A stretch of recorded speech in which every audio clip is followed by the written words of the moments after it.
So, the movie kicks off with a guy named Vic Van Allen. He's this calm-looking dude, a little reserved, the kind of person you'd think spends his afternoons reading books about plants or something. We first see him riding his bike through a forest trail, heading back to his house. Seems peaceful, right? Yeah, don't get used to it. When Vic gets home, his wife, Melinda, is waiting. She's sitting on the front steps, and she's got this look on her face that screams she's annoyed or maybe just lost in her own thoughts. Vic, trying to be the caring husband, asks what's wrong. But instead of answering, Melinda just smirks, gives him a tiny smile, and walks off into the house without saying a word. Right from the start, you can feel there's some serious tension brewing between these two. Next, we meet their daughter, Trixie. She's a sweet little kid, full of energy, singing and playing with her toys in the living room. She's just doing her own thing, enjoying herself. But Melinda, clearly in no mood, snaps at her to be quiet. Trixie doesn't listen and keeps on singing her little rhyme, stubborn just like her mom. Vic actually finds this funny and smiles, but you can tell he's caught in the middle of these two strong personalities. And there's a knock on the door. It's the babysitter for the night because Vic and Melinda are heading out to a party. Melinda yells again from upstairs, making the whole situation super awkward in front of the babysitter. Vic tries to calm things down, telling Trixie to listen to her mom, but the kid doesn't care and keeps right on singing. Vic just shakes his head like, yep, that's my kid. Upstairs, Melinda calls Vic to help her get ready. She wants his opinion on what dress to wear. Vic, who doesn't care much for fancy stuff, says she already looks fine. Then, in this really tender moment, he kneels down and helps her slip on her shoes. You can see he genuinely loves her, even if she doesn't make things easy. So they leave Trixie with the babysitter and head off to this party. At first, it all looks like a normal night. Friends are there, music's playing, drinks are flowing. Vic and Melinda even seem happy for a moment, smiling in the car and looking like any other couple. But that picture-perfect vibe doesn't last long. Enter Joel Nash, a young guy who clearly has Melinda's attention. The second she spots him, she lights up and practically runs over to greet him. Vic notices, of course, but he just swallows his jealousy and keeps quiet. Melinda wastes no time pulling Joel outside, and before you know it, they're kissing on the porch. And guess what? Vic sees the whole thing through a window. He doesn't barge in or start yelling. He just walks away. It's like he's so used to this nonsense that it doesn't even shock him anymore. Now, here's the thing. Vic already knows Melinda has these little adventures with other men. She has a type, usually younger guys, and even though it eats at him inside, he tolerates it because he loves her too much to let her go. It's sad, but that's the dynamic of their marriage. At the party, Vic's friend Mary Washington notices what's going on and straight up asks him why he's still in this marriage. She's like, you know everything, so why stick around? Vic, staying calm as ever, replies, Melinda can do whatever she wants. I love her too much. Maybe someday she'll realize how much I care.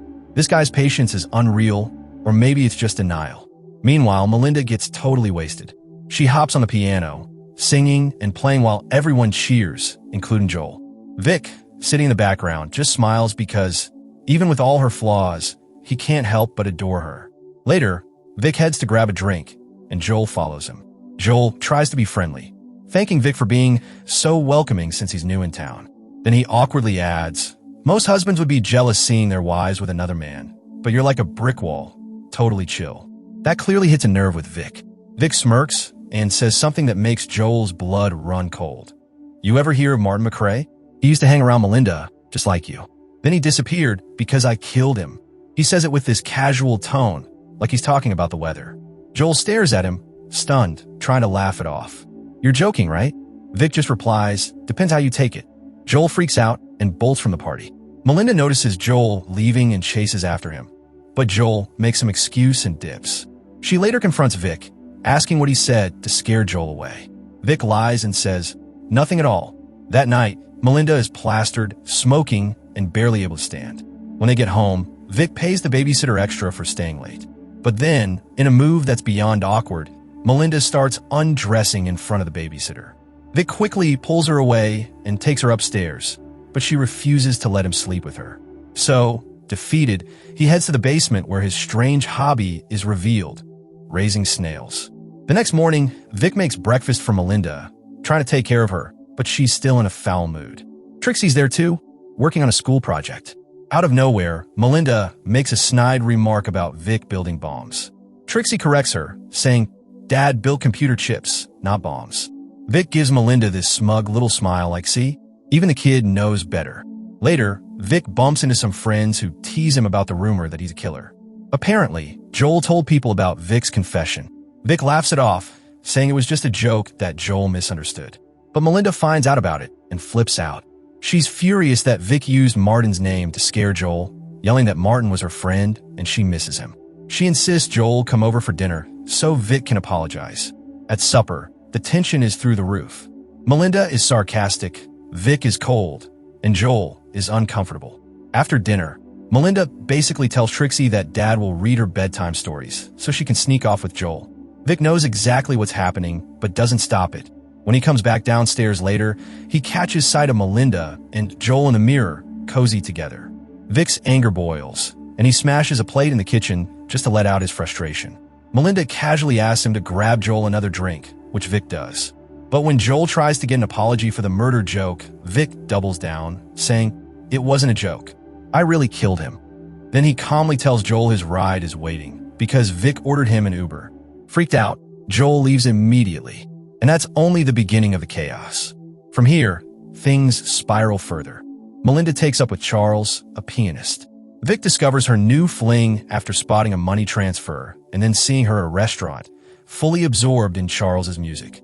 His jealousy grows, especially when Melinda brazenly invites Charles to a pool party where all their friends are gathered. Charles charms everyone by playing piano, and Melinda doesn't even try to hide her affection for him. Vic pretends to be civil, but inside, he's raging. As the night drags on, a storm hits. Everyone runs inside except Vic, who lingers in the rain. Soon after, Charles is found dead in the pool. The scene is chaotic, people screaming, trying CPR, Melinda crying. She immediately points at Vic, shouting, "He killed Charles." But the friends back Vic up, saying he was inside with them when Charles drowned. The police separate Vic for questioning, asking about Melinda's affairs and Charles's death. Vic stays calm, as always, keeping his answers measured. So the cops finish up their little round of questions with Vic. He plays it cool the whole time, never losing his calm. When they ask about Charles's death at the pool, Vic insists he had nothing to do with it and even points to his burned fingers as evidence. He explains he got them scorched while messing around in the kitchen, proof he was inside while the drowning happened outside. The officers exchange looks, but nothing seems to stick. After circling him with a few more questions, they shrug it off. In the end, there isn't enough to pin on him, so they pack up and leave. Once the house clears out, Vic and Melinda get ready to head home. As they're leaving, their friend Tom tries to say a few comforting words to Vic, but Melinda ruins the moment. She can't resist making sharp comments about her husband in front of others. It's like she enjoys cutting him down whenever she gets the chance. The car ride home is brutal. Melinda breaks down crying, but instead of being soft, her emotions explode as she lashes out physically, hitting Vic while she sobs. And what does Vic do? Nothing. He sits there, stone-faced, letting her vent all that anger and pain without reacting at all. The next morning, though, Vic finally asks a question that's been simmering in his mind. He turns to Melinda and calmly asks, "If you're so convinced I killed Charles, then why aren't you scared of me?" It's a powerful moment. Most people will be terrified, right? But Melinda? She just looks at him, unflinching, and delivers a line that leaves him speechless. "Because I know I'm the reason you did it." That statement hangs heavy in the air. Vic doesn't reply, and honestly, what could he even say? A little time passes, and we see Vic out on his bike again, alone on the winding forest paths. He pedals steadily until he stops near an abandoned warehouse, and suddenly the truth finally unfolds for us in a flashback. The movie rewinds the scene of Charles's death, and the secret is revealed. Yes, Vic actually did it. The drowning wasn't an accident. Consumed by jealousy, he forced Charles under until his life slipped away. The calm exterior Vic shows to the world hides something far darker. The flashback also makes something else clear. Charles wasn't his first victim. Vic has been quietly eliminating Melinda's lovers one by one, making sure no one ever connects the dots. As Vic rides away from the warehouse, a detail catches his attention. A car seems to be tailing him from a distance. When he abruptly stops, the car suspiciously drives past as if nothing's happening. But Vic's not stupid. He knows he's being watched. The very next day, after dropping Trixie off at school, Vic runs into Kelly, one of their friends. She looks hesitant, conflicted about whether to say something. Finally, she blurts it out, Melinda and her husband Lionel have been whispering behind Vic's back, telling people that he's the one who killed Charles. Kelly almost looks guilty for spilling the tea, but Vic, as always, keeps a calm poker face. Instead of snapping, he simply tells her that he'll invite both her and Lionel over for dinner so he can set the record straight. That evening, Lionel and Kelly show up. Dinner seems normal at first, but Vic has something else planned. He takes Lionel down to the basement where his snail collection lives. And here, Vic shows his true edge. Speaking in that unervingly calm voice, he warns Lionel to stop letting Melinda poison his view. He says, "You were there that night, weren't you? I didn't kill Charles, right?" It's less of a question and more of a threat disguised as casual conversation. Lionel dodges, answering directly, brushing it off with, "You're just a strange guy, Vic." Vic actually agrees with that, admitting plenty of people find him odd. But he also realizes something in that moment. Lionel won't let this go. Being a writer, Lionel has that curious itch to pry into Vic's life. And worse, Vic suspects Lionel's also insecure because Kelly might have a soft spot for Vic. A day later, Vic is wandering through town when he spots the same suspicious car parked outside a restaurant. Peeking inside, he sees a camera with a long telephoto lens. Yep, a private investigator's ride. Sure enough, when he walks into the restaurant, guess who's there? Melinda, sitting with yet another man. She looks startled to see Vic. This guy introduces himself as David Riciliani, a psychotherapist planning to set up a clinic nearby. Vic doesn't buy it for a second. To test him, Vic asks for a business card. David admits he doesn't have one. Vic's response is icy. "That's fine. I know where to find you." The tone is enough to rattle David, but Melinda just smirks, clearly frustrated but not surprised. Later, Vic barges into Lionel's house unannounced. Lionel's having lunch with Kelly and their daughter, Goldie. Vic sits right down and accuses Lionel of hiring that detective to tail him. Lionel denies it flatly, but Kelly's face says she believes Vic. She presses Lionel, but he keeps dodging. That's when Vic slams down proof. A bank statement showing Melinda transferred money into Lionel's account. The evidence says it all. Lionel is exposed, and he has no comeback. Vic storms out, and Kelly immediately tears into Lionel for lying. On his way home, Vic happens to spot Melinda with yet another man. This time, it's Anthony Cameron, one of her old college friends. It's clear from her glow that Anthony has officially become the next lover in line. Vic watches from a distance, expressionless but clearly boiling inside. Back at home, Trixie innocently asks him about Charles's death while taking her bath. She says kids at school keep asking her how her dad killed him. Vic is stunned. He denies it, but Trixie insists she already knows the truth. To soften the moment, Vic jokes, "Well then, it'll be our little secret." It's chilling, the way a child is being dragged into this toxic web. Later that night, while tucking her in, Vic overhears Melinda whispering sweet nothings to Anthony on the phone. Jealousy burns through him again. The next morning, while Melinda is in the bath, Vic tries confronting her about where she went the previous night, but she ignores him completely, brushing him off as if he doesn't exist. Later that day, Anthony shows up at their house. Vic sits down to dinner with both of them, quietly observing every flirtatious glance, every touch they try to disguise. Afterward, Anthony sneaks into Melinda's room, and Vic, as always, lurks in the shadows watching. But this time, Melinda notices his presence. Their eyes meet, and the awkwardness is unbearable. The following day, Vic decides to take matters into his own hands.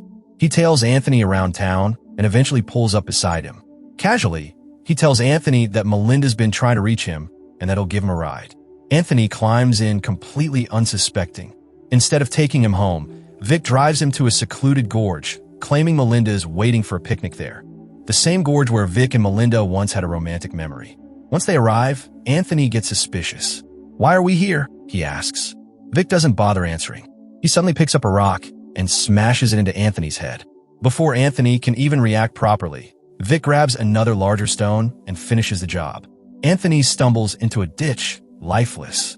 Vic climbs down, makes sure Anthony's dead, and begins tying rocks to the body so it won't float back up. He even pockets Anthony's wallet before dragging the corpse to the river and sinking it.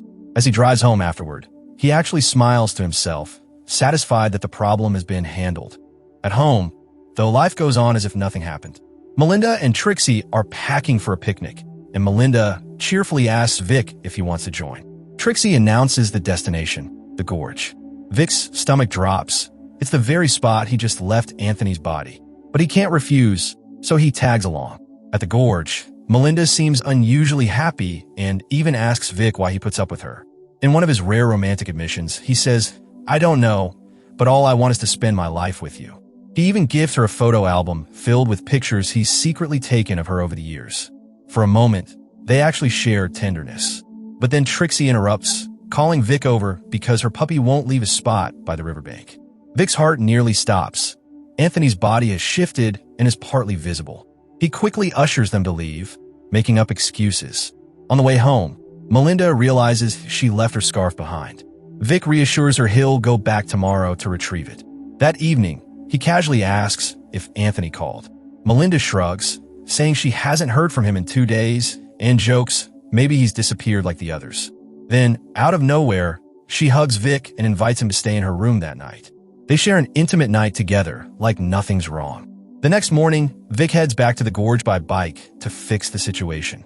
He uses a stick to push Anthony's body deeper under the water, hoping it won't resurface again. But while he's doing this, back at home, Melinda snoops around his snail room. That's when she finds something damning, Anthony's wallet. She holds it in her hands, realizing Vic killed him just like the others. Meanwhile, Vic is still at the gorge when someone calls out. It's Lionel. He's standing there holding Melinda's missing scarf. Suspicious, he asks Vic what he's doing poking around in the water. Vic stammers, claiming he's looking for the scarf, but Lionel already has it. Before Vic can think of a convincing excuse, Anthony's body bobs to the surface again. Lionel's eyes go wide, and without hesitation, he bolts to his car. Realizing Lionel is about to expose him, Vic jumps on his bike, racing through the forest to cut him off. Lionel fumbles with his phone, trying to call Kelly and the police, but in his panic, he drops it. Driving too fast on the winding roads, Lionel loses control when Vic suddenly appears out of the trees. His car veers off the road and crashes into the river, killing him instantly. Back home, Melinda has finally reached her breaking point. After discovering Anthony's wallet, she decides she's taking Trixie and leaving Vic for good. She starts packing bags, but Trixie rebels. The little girl drags all the luggage out to the pool and throws it in, declaring, "We're not leaving Dad. He loves us." Melinda is shocked, but those words cut deep.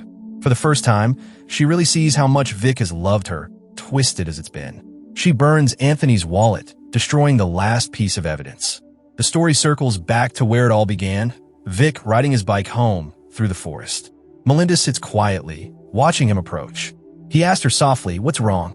She smiles faintly and says, "I've found Anthony." The weight of her words freezes Vic. He just stares, unable to respond. Then, without another word, Melinda turns and walks into the house, leaving us with an ending that's haunting, unsettling, and strangely tender all at once. And that wraps Deepwater.